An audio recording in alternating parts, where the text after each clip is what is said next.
Hi, everyone, and welcome to the Musical Innertube. I'm Don Rooney. And I'm John Timpane.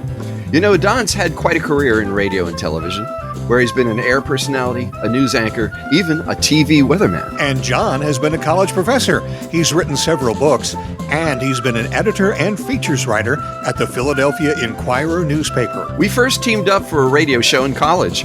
On one show, we introduced a soothing musical interlude. But we stumbled, and it came out Musical Innertube. And that became the name for this podcast, where we talk with interesting people about their interesting lives, difference makers who really make a difference. Well, here at the Musical Innertube, we can't get enough of Art Caplan, and we welcome him back. But this time, it's probably not mostly going to be about COVID. I think we're going to talk a little bit about Supreme Court decisions. Art Caplan is the Doctors William F. and Virginia Connolly Mitty Professor and founding head of the Division of Medical Ethics at the NYU Grossman School of Medicine in New York City. He is one of the best known and most influential medical ethicists on the contemporary scene. And Art, we welcome you back to the Musical Innertube. Thank you so much for having me again. Well, I think there's been a lot of news going on. Anything that you've seen recently that really sort of, rattled your cricket cage? Yes. Obviously, the war in Ukraine has its many issues raised even for medicine and healthcare, and we can get to them. And COVID remains an ongoing challenge as new variants sort of rattle around while we relax some of our protections, and that raises interesting questions. But the big issue, obviously, in my domain has been the leak of a draft of the Supreme Court decision drafted by Alito, the Supreme Court justice, strongly indicating that they are going to overturn Roe versus Wade. And, abortion in many ways has moved into the realm of politics more than it has ethics. Many people have taken their positions. They know what they think about abortion. But I'm very bothered about the likelihood that Roe will be overturned, not so much because I'm a pro-choice person. This is a personal matter that's very complicated, and I think options should be given to women and their doctors to kind of decide what to do. If you push me, I think personally there are a number of abortions that are immoral when someone relies on abortion for birth control. Don't like that when they could have had a choice. But the real problem for me, John, is Roe sits on a long series of court decisions, Casey being one that other people would have heard of, but there are many others. And they carve out a zone of privacy to keep the government away from our bedrooms, to keep the government out of our reproductive life. And it is so fundamental a set of rights that I worry that if Roe gets turned over, it may lead to the need to have a discussion about dividing our country. Wow. We've had a very divisive time in this country over the last 30, at least, maybe even more, 40 years. As the two sides, I guess one feels it's two sides, pull further and further apart. But what I just heard you say is that this could be a wedge to drive an irreparable gap between places where abortion is offered and is legal and places where it's not. And right. That could lead in turn, to a formal recognition of the cultural differences that exist in those kinds of states. Yes, and let me put it this way. If you do away with Roe and its accompanying decisions that affirm this zone of privacy, and if states, as they seem some of them to be willing to do, go after things like contraception or the ability to have gay marriage, even going so far as to prohibit people from engaging in transitioning their born sexual identity to something else. Those are so fundamental, I'll say it. I think they're akin to the division about slavery. You have women, gay people, all of us, in a sense, being told what we can and can't do with our reproductive freedom. And some people apparently are on the issue that the government has a huge and appropriate role in guiding those choices. Others are going to say they don't, they shouldn't, they can't. And to keep us bound together with the prospect of national prohibitions, let's say, on abortion or contraception, I think won't hold. And I've started to say, I'm not calling for a separation or a secession tomorrow morning, but I think it's time to have a discussion about the possibility of a northern Brexit. That is what England did. People said to me, why? This country's never going to have it. Take a look at England. See the battles they had there over leaving the EU. It's not totally analogous. They were concerned with economy and trade. But again, I'll say this, if the northern states are subsidizing the southern states, which seems mainly to be true. Oh, yes. Sending my tax money to support the erosion of fundamental choices and rights, I don't see that as something I am willing personally to do. Now, there are, as you're alluding to, there are red states and blue states as it's come up now in recent years. But there are also purple states. I live in Pennsylvania, and I'll tell you honestly, there are cities in Pennsylvania that are heavily Democratic, and there are rural areas that are heavily Trump. And one of the things in Pennsylvania that we're talking about is the fact that we have a legislature that's Republican controlled that would get rid of abortion in a split second. And we have a governor who's Democratic who keeps vetoing those bills. And now that we have an election coming up, one of the big issues is let's keep a Democratic governor so we can, keep an even keel on this. Because if we get a Republican governor, boom, it all goes. So again, I don't know that it's divided necessarily country-wise as much as it is party-wise. Yeah, true. The Republicans are heavily into anti-abortion, and the Democrats are there to keep it up. Right. I mean, weirdly, you may see a state like Virginia decide to go with a Brexit, even though historically very conservative, but it's been slipping bluer in some ways than Pennsylvania, which is pretty mixed, as I understand. It's the old Philly, Pittsburgh, and Alabama in between sort of metaphor. Yeah, Scarville formulation. Yes. Right.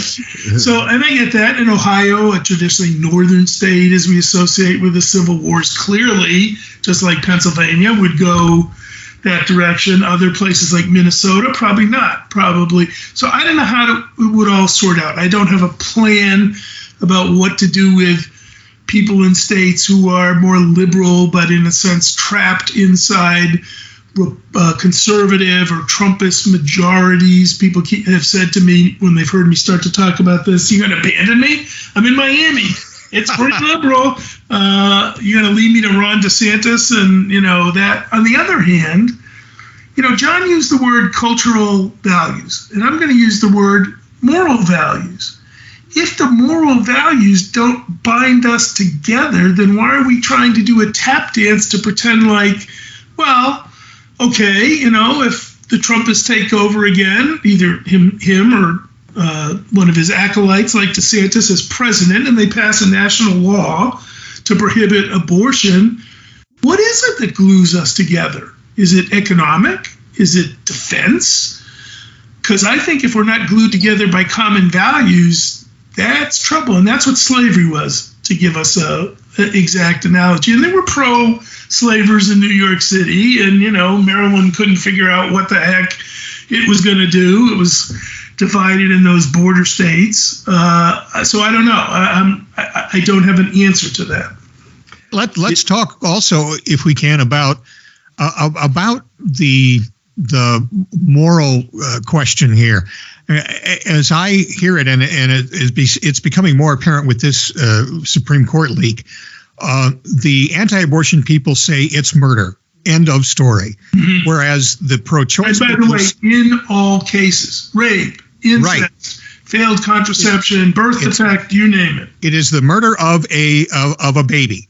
Bottom line, and they don't want to hear anything else about it. Whereas the pro-choice people are saying this is a medical situation that should be between the woman and her doctor. So we're missing each other on this moral plane, aren't we? With this? Yes. So there are some bridge points that might be possible here if it's not too late. It may be too late to look for accommodation. I mean, one of them is to come up with an answer to the when does life begin. You know, there are a few states that have posited 6 weeks. 6 weeks, you're a person. That is crazy. Some want to go to life begins at conception. That doesn't make any sense either, because a huge number of conceptions don't make it to fetalhood, much less babyhood. And I don't think you want to assign status to somebody who harms a mom who's one day pregnant and say, well, that's 2 murders. It's going to be very difficult to say that person didn't even know they were pregnant. How could anybody else know they were, those sorts of things. Mm-hmm. So trying to come up with some line, which is what Roe did, by the way, tried to say this is fetal viability. This shifts the moral equation. It's harder to get an abortion after time X. You might do what Germany does, which is have every decision reviewed by a committee for approval. So incest usually makes it. And somebody who says, I just didn't feel like doing anything, and now it's 28 weeks, and I'm here to get an abortion, and they're probably not going to make it as an example of what I would consider an illegal abortion. An immoral abortion. It's just too late in the fetal development. And you can think of other accommodations. I mean, birth defect. Why would we force someone to give birth to a non-viable fetus? Mm-hmm. Doesn't make any sense. It's not pro-life. It's like, you want to not risk the mother's life there. And I think when the mother's life is compromised, which is rare, I'm not saying that's a common thing, but I'm going to try and save the mom, not the potential person, if I have to make a choice, that sort of thing. So maybe, and I'm not saying, just to be clear with you guys, that we shouldn't continue the fight and have the debate and try to get people elected who are conforming with our views, whatever they are. But let's say we do get a national law that says, no more, can't say gay, going to be in the books, no more climate stuff, abortion is out, no more contraception for you, no more transgender attention in medicine, out. You going to live there? Yeah. Canada's looking better and better. But Art, I just wanted to comment.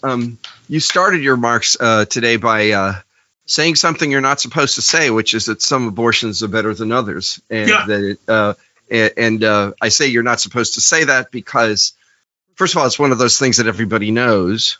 I think in their heart of hearts, they know that there are some abortions that come out of irresponsibility and are wrong choices. And I think many people find that the use of abortion as contraception, there's something, that's too far for them, but that this is also the thing that is so difficult about abortion too, is that it's inevitably political. You've been talking about how one of the mistakes we've made is to make it political, which I hardly agree with. But I also see that it's inevitably political, that people will look and say, there are a lot of people who wake up in the morning and say, I can't believe I live in a country that allows abortion. There's a good number of people who feel that way, and they go through their lives and it occurs to them every couple of minutes, and it's unacceptable. And they feel that way. What we just talked about with the other issues that would make us move to Canada, they feel unlistened to. And I just wanted to make that point that it's obviously there are things about abortion that are tragic. Many abortions are tragic. And, yes. And I agree with you. I think there are scales of moral acceptability for different reproductive decisions. Choices, yes. Yeah. I mean, I have seen abortion decisions that I think are just fundamentally ethically wrong, just bad.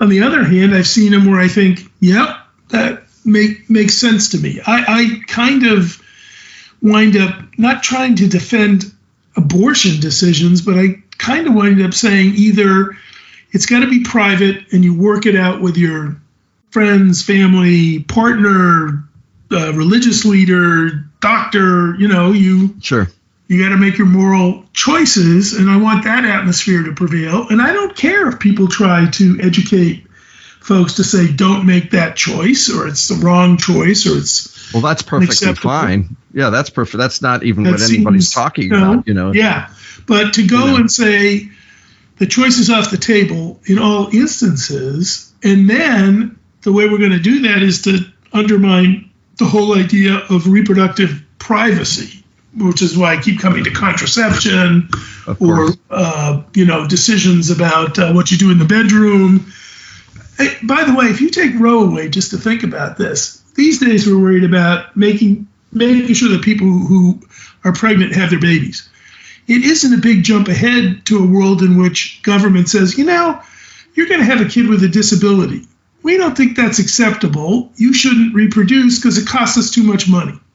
Or we think you're going to have a kid and you're a crummy parent, so you have to have a license. I mean, it doesn't sound like anything, anybody's proposing today, but we've had societies that thought that way in the past. Sure. And the protection against, if you will, compulsory parenting or compulsory interference, making sure you produce the right kid, oddly enough, is Roe. It's the Roe decision, not the 20 weeks and all that, but the idea that it's, you got to stay away from the woman's body as a government that protects it. How much also are we talking about, excuse me, and this has come up as a result of the argument, the morality of having a baby and cutting it loose in the sense of, I've read a lot of things from women that say, okay, if this was really about babies and about making sure that babies were secure,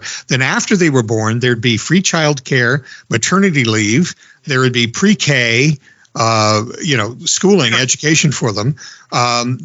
They would be well cared for after they were born. But the whole idea here just seems to be, let's get it born. And then once it's born, it's anybody's guess. Good luck. Yeah. Yeah, no, I agree with that too. I think if you want to be pro-life, you should take on the obligation of making the life minimally acceptable in terms of the quality it will lead.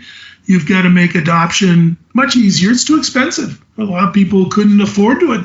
I hear people want to adopt and they're like, it cost me $40,000, $50,000 in home visits and whatever it is. So that doesn't make much sense.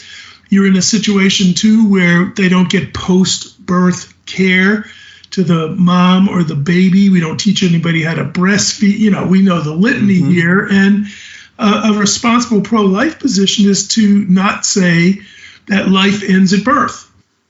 Right. Well, and I have had couples. I have talked specifically to a woman that I know who lives in my neighborhood who adopted 2 children. And she said, if I'd given birth to those children, nobody would have talked to me about anything, but going to an adoption agency and saying, I want a baby, I got the 3rd degree. They grilled me. Yeah. They looked into my background. They looked into my husband's background. Suddenly I was, it would be like I was asking for a state secret.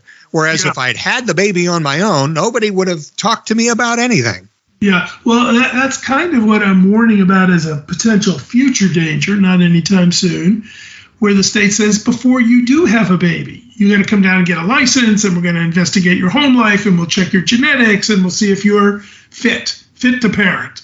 And it's kind of what the world of adoption is de facto. You got to pass muster with governmental sanctioned authorities who say, yes, you're okay in terms of whatever. So again, just to underline this point, when people sort of look at me and say, what are you talking about? We're not going to divide the country over this. First of all, it's not just over this. It's about other issues that I've just rattled off, whether it's pollution or climate or many other questions of fundamental value. But then I turn around and I say, what's got us glued together? Am I really going to be in the same country with Senator Brown, I think it is, of Indiana, who said, let's revisit and let states decide about interracial marriage laws? Really? Yeah. Like, you mean like race hygiene kind of stuff? Nazi-esque kind of prohibitions on who can get married? Because that's what he's talking about. He's a senator. Isn't that fundamental enough as a values difference for me to say I can't support you financially with that stuff, and you got to tell me what the advantage is giving up all these rights or tolerating racism or tolerating sexism or whatever jargony phrases you want to use for attacking fundamental rights stuff. What's in it for me? Yeah, I have to keep going to try and make sure Pennsylvania gets a Democratic governor. We'll get back to the musical Innertube in just a moment, but first, let's pause for this soothing musical interlude.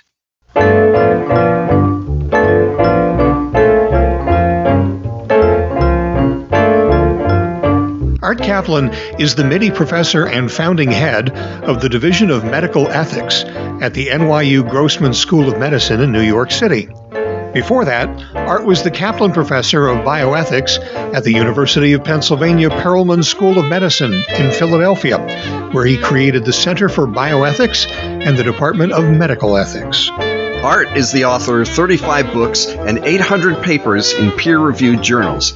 His books include Vaccination Ethics and Policy, The Ethics of Sport, Replacement Parts, The Ethics of Procuring and Replacing Organs in Humans, and The Case of Terry Shavo, Ethics at the End of Life. To learn more about Art, see his page on the NYU Medical Faculty website. Just go to med.nyu.edu, click on the faculty box, and type Art's name, Caplan, in the search box. And now, back to the musical Innertube. One of the things that makes my conscience hurt about this, and I'm a church-going Catholic who supports reproductive rights, so my conscience is already messed up, right? But if we don't, you and Joe Biden have weekly meetings. I understand. Well, believe me, I'm sure Joe has thought in these ways before. I don't see how this Supreme Court decision leads to anything but, in a way, relegating women to second-class status as citizens. Mm-hmm. That they can't have a private life. Their private decisions are going to be legislated by large numbers of aged men, generally. And we're actually not going to be that much further along than we were before. It's really going to turn the clock back in that way, because you know what? I think we can't measure this. There's no statistic in the world that tells you this, but I have to trust women to make the best decision for themselves. They're not always going to. They're human beings, but I have to trust them. I trust business people to make good decisions, and of course that's foolish. They don't always, but I trust them. I'm not going to tell the government to go in and legislate every little thing in the business world. There's lots of cases where we have to step back and say that is your life. I mean, and by the way, that is exactly what prevails in medicine, where we let doctors work it out with their patients. We don't have the government try to micromanage every little decision that gets made about a new drug or an oddball surgery or whatever it is. We defer in that area to some experience and expertise, and I think appropriately so. My only friendly amendment to what you just said, John, is it does seem to me that it isn't, again, just trusting the women. I'm perfectly happy to have arguments with women about, abortion and good reasons and bad reasons and things to think about and all of that. It's not that we haven't done quite a bit of that in recent decades and so on. Of course. But I want to treat them as agents who have tough decisions to make that I'm glad I don't have to make about right. reproduction. were I to get pregnant when I was 16 or something like that. Mm-hmm. So I'm not I don't just trust them. I'm happy to weigh in and argue and get a debate. But, good point. But again, I'll say it again, as crazy as this sounds to many people, you take all these rights away and demean women's ability to make choices right for them, you're getting pretty close to going backwards in terms of their status. I mean, that's what I just said. Exactly right. Yeah. Exactly right. I mean, it's and isn't it weird that the political party that is so much for getting government off your backs wants to put government straightly on the backs of women in this particular situation? I just think that's very weird. I also think that you may get your wish, Art, if this passes. 23 states at least, maybe as close to 25, which would be about half the country, have trigger laws in effect that will ban abortion if Roe versus Wade is overcome. And so you might get your wish. You might get half of the country banning abortion and the other half not. You just wouldn't get a north-south divide. You'd have a checkerboard more. Right. And some people would clearly move. I mean, some industries might start to say, as they were starting to say for other reasons, think of Disney getting into it with DeSantis about the don't say gay business. Then we're not moving to Austin anymore because they're in the no reproductive rights for women and we can't recruit women there. So we're going to have to relocate, somewhere else to put our businesses. And you could start to see over time the country beginning the process of a kind of selective division over these kinds of fundamental questions. I don't know how long Brexit was debated in the UK, but I think it was like many, many, many years before they pulled out. And ironically, I'm not even sure I'm a supporter of them pulling out, but nonetheless, Scotland didn't like it, but they're still there.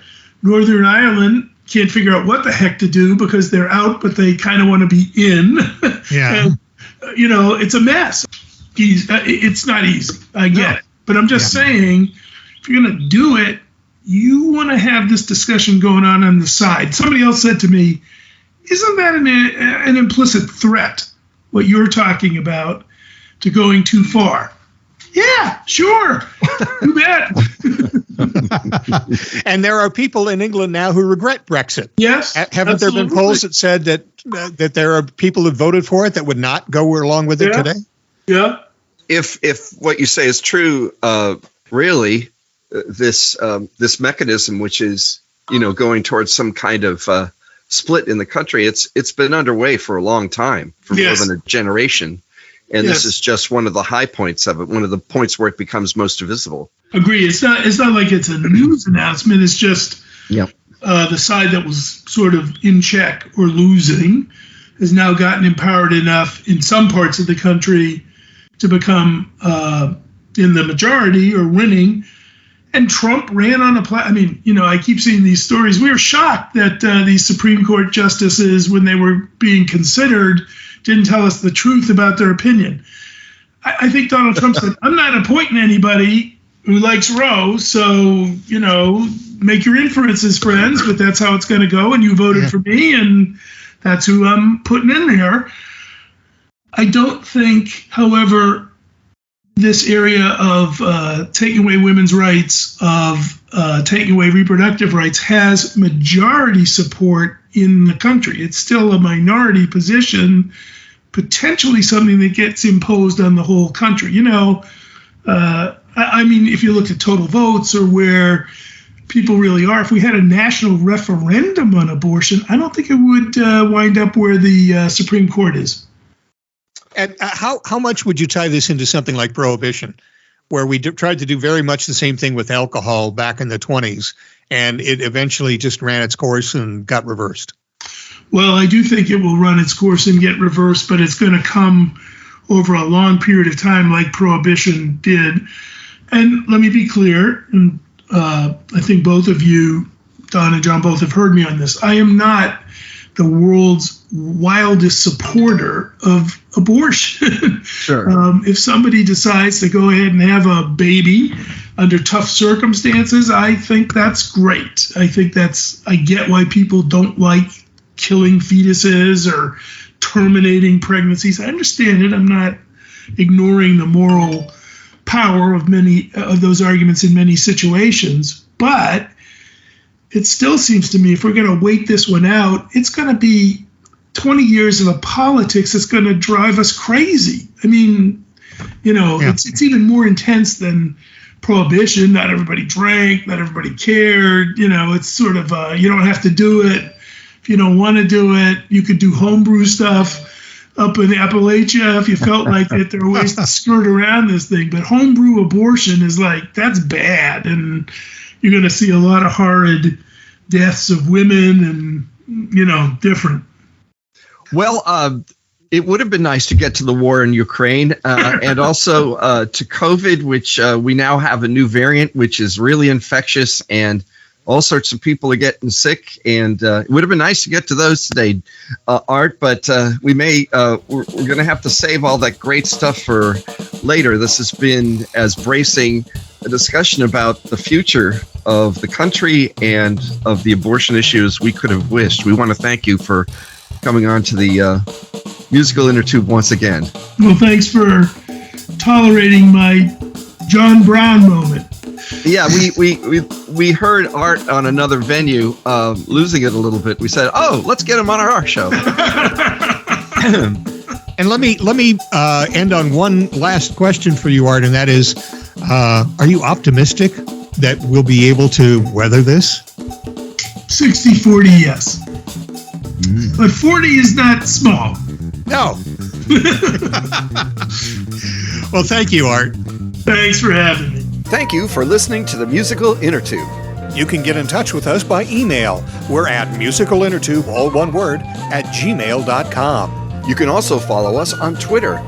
Our Twitter handle is @MInnertube. Capitalize the M and I. Our webpage is Musical Innertube. That's musical spelled with 2 A's, .libsyn, that's spelled LIBSYN.com. The Innertube is available on Amazon Music, Audible, Facebook, YouTube, Apple Podcasts, Google Podcasts, Stitcher, Spotify, SoundCloud, iHeartRadio Podcasts, and anywhere that you get your podcasts. Like us and give us a good review on any of those platforms. And as always, thanks to virtual band Car Radio Dog for our theme music.